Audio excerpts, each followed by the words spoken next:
안녕하세요. 책 읽고 싶은 남자입니다. 오늘 살펴볼 책은 역시 클로드 레비스트로스의 달의 이면입니다. 자칭 헤이 근본, 일본을 방문한 레비스트로스는 몇 차례에 걸쳐서 강연, 인터뷰 등을 남깁니다. 그 기록들을 모아서 책으로 출간한 것이 바로 이 달의 이면인데요. 글쎄요, 솔직히 이 책은 일본에 대한 애착과 동경 등을 담고 있다는 점에서 반의 감정을 품으신 분들에게는 권하고 싶지 않은 책입니다. 그럼에도 불구하고 이 책을 오늘 리뷰로 꼽은 이유는 이 책에 드러난 클로드 레비스트로스의 일본을 바라보는 시선, 그 시선에서 그의 한계가 명확하게 드러나기 때문입니다. 제가 보기에 프랑스어로 위 하는 것과 일본어로 하이 하는 것은 다른 것 같습니다. 전 항상 하이에는 위보다 더 많은 것이 들어있다는 느낌을 받았습니다. 위가 일종의 수동적 동이라면 하이는 대화 상대자를 향한 도약 같았습니다. 레비스트로스는 일본의 인사 하이가 프랑스어 위보다 더 상대방을 존중하는 함의를 담고 있다고 말합니다. 그러자 오히려 일본의 인류학자 가와다는 그 하이가 사실은 군대식 인사임을 지적합니다. 지금부터는 가와다의 말입니다. 하이라는 감탄사는 군사지방 사스마의 방언으로 이 지역은 조시와 함께 도쿠가와 부대를 무찌르고 메이지 유신을 이룬 지방입니다. 사스마와 조슈 두 지역은 반세기 동안 전국의 권력을 양분했죠. 이 시대에는 초등학교에서도 군대처럼 모두가 하나같이 하이라고 대답했는데 그것은 절대적 복종의 의미였습니다. 즉 레비스트로스는 일본에 대한 동경 때문에 일본어 인사조차도 군대식 용어임을 모르고 찬탄한 셈입니다. 당황한 레비스트로스는 황급히 일본의 아름다움으로 말을 돌려버리지요. 왜 이렇게 레비스트로스는 일본을 예찬했던 것일까요?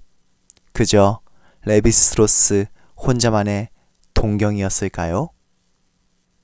아니었습니다. 그 뒤에는 아버지를 비롯한 유럽 문화가 숨어 있었습니다.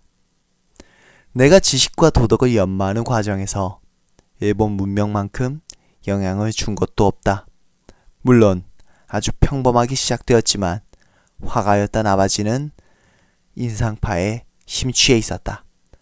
아버지의 누런 마분지 상자에는 그가 젊었을 때부터 수집한 수십 장의 일본 판화가 쌓여 있었다.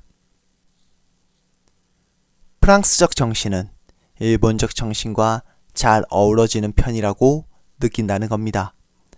프랑스 장인들은 18세기부터 일본 오브제들을 보고 영감을 얻거나 때로는 자신들의 작품 안에 일본 오브제를 삽입하기도 했습니다.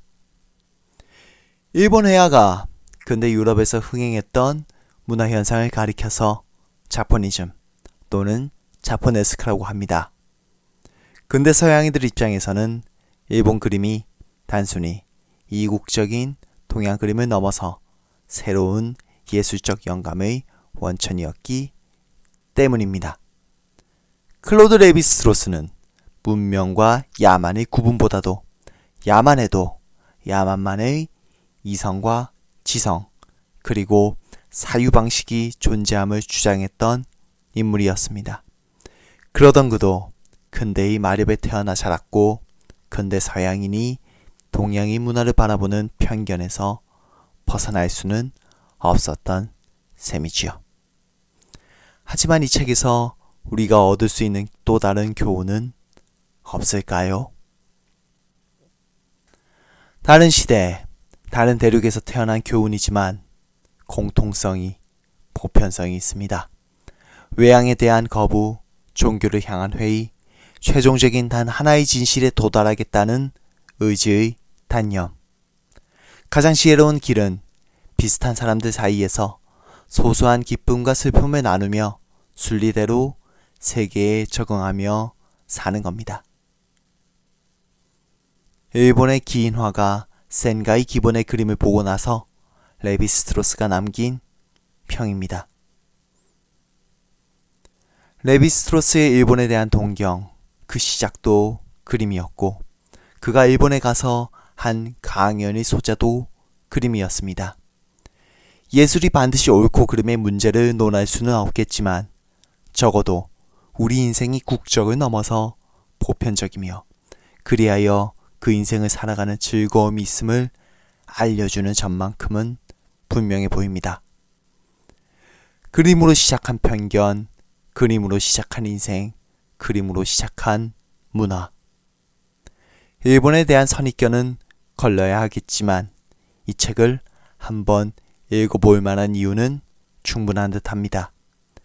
달의 이면 리뷰 여기서 마치겠습니다.